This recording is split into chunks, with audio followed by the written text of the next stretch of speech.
didn't you So in consult 2 the months' students? time. Sorry. Why didn't you consult the students and ask them if they thought it was The working? students were, I mean, there have been all sorts of consultations and customer forums and the surveys done. If you haven't managed to get in there, then you've still got 2 months to do that. But the information was never passed on to us. Where is this? There's been no communication network. Absolutely. Yeah, I mean, I think that's one of your other concerns, isn't it? The communication in this particular school hasn't worked. I think I think it's a showing of the fact that you don't put your priorities with the students. I wouldn't accept that. I mean, it may feel like that to you, but honestly, the student experience is at the core of everything that we're trying to do. And what we're trying to do is to actually make that better for all the students. But there's money being wasted using an agency when the students were just employed. It's much cheaper. And I would still encourage OCS on the cleaning to actually employ students. But your local facilities person could liaise directly with the student cleaners here. There's no need for that outside agency. Well, they can't supervise the cleaners or the students that are cleaning. Well, they were. Well, they did before. Yeah, and but we outsourced it, and we will not revert to an in-house model.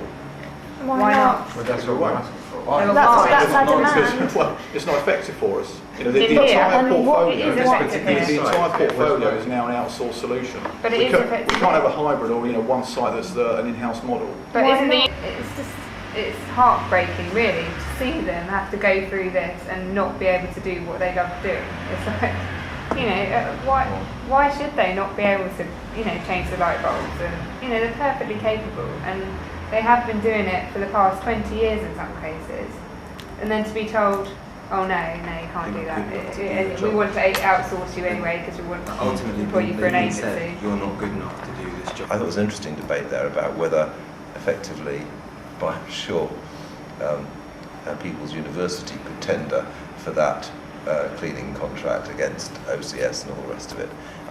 I'm not sure that you would want to do that, actually, to be honest, but I think the most intelligent question is how can we be sure that that's primarily staffed by students, or primarily provided by students, or at least as many students as want to do that, get the opportunity to work that contract at a fair working wage. And I think that is a question I think we should take away and work with in terms when we go and invite tenders. We identify the fact that this is a facility that they will be operating with, and I think that's a fair point for you to make. That's not me saying we accept a tender from you, because I don't think that's the right way of doing it. But I do think the sensible thing is to look to tenderers to identify how they will deal with those facilities as they'll deal with those opportunities. In the same way as we'll ask them to deal with all sorts of other curiosities of working at the University of Arts, a messy environment with artist materials, all kinds of other things that a tenderer would expect to take into account when persuading us to give the right person to get the contract for 3 years.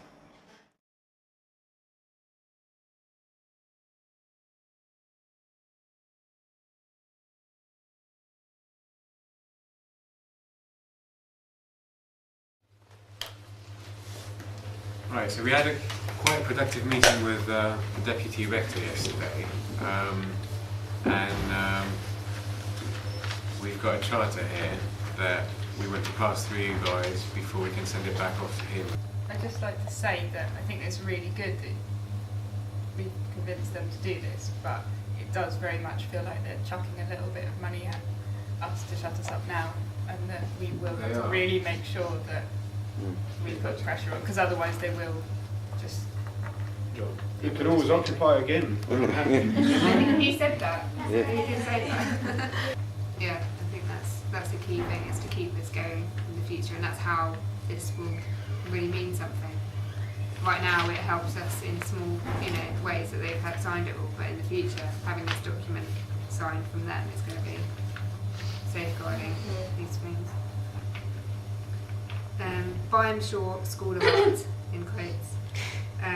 Throughout the validation process, the strength of the contrast between fine art provision at CSM and Byam Shaw should be reinforced and maintained.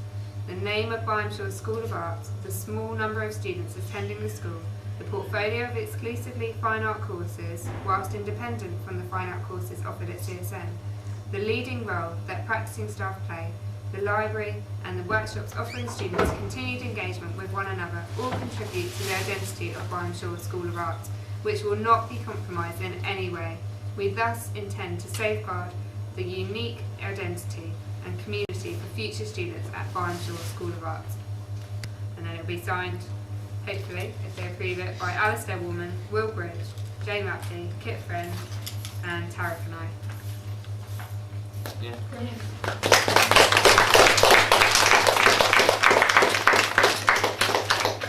Do we all agree on this then? Should we send this off? Does anyone stand aside?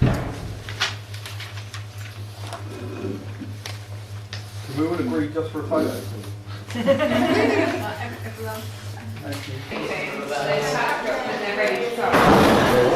Okay, thank you, dear Kit and Laura. I don't know about you.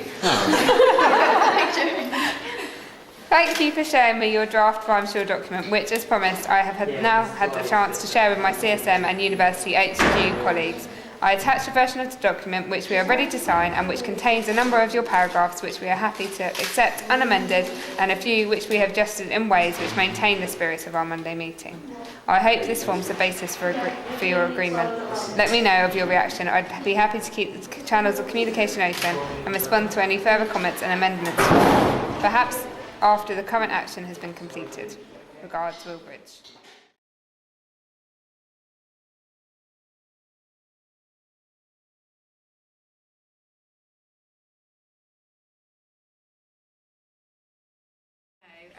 Since we sent the charter off on Tuesday afternoon, there have been several amended versions going back and forth and back and forth and back and forth, and we keep changing everything back and they keep changing it again, and everything seemed, quite menial little, grammar things, or just a little change that wasn't really necessary to get everyone together for. But the last change this morning, which seems quite odd because they've been quite happy with the last paragraph, do you remember, about Byam Shaw School of Art and its distinctiveness and its identity, hadn't really changed. They hadn't really tried to change it, so we were quite happy that was, quite in the bag, as it were.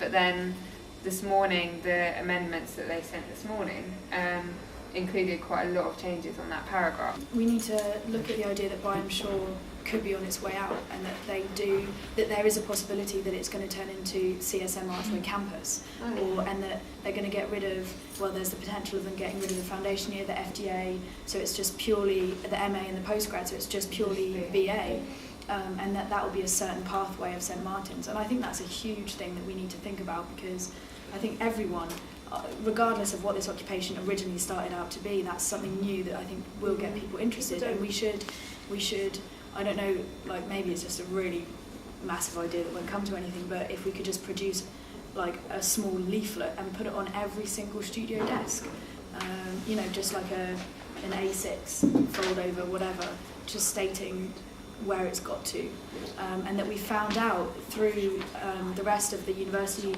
and the higher slices that they are thinking of completely changing Byam Shaw. I totally agree, because the things that are in that contract affect everyone. We're trying to keep a consensus, and the group is getting smaller and smaller, so it's becoming less and less of a consensus. And I think that a lot of people I've spoken to don't even know the contract's being drawn up at the moment, let alone what's in the contract. So I think if that is explicitly said, if it's announced as an update, so it's not pushed on them, it's just an update of where we stand, this is what's happening, and sort of make the point of, we want to keep a consensus of a people's university, please come along if you want a say on it, on how this goes. So it's offering a say rather than pushing our ideas. That have arisen this morning with this changes is all I've heard is that from Kit via Will is that Jane wasn't happy about it because of her plans for Byam Shaw. But whenever we've questioned her in the meeting we had, and whenever in the past in forums we've questioned her about what that future is, she's not willing to talk to us about it.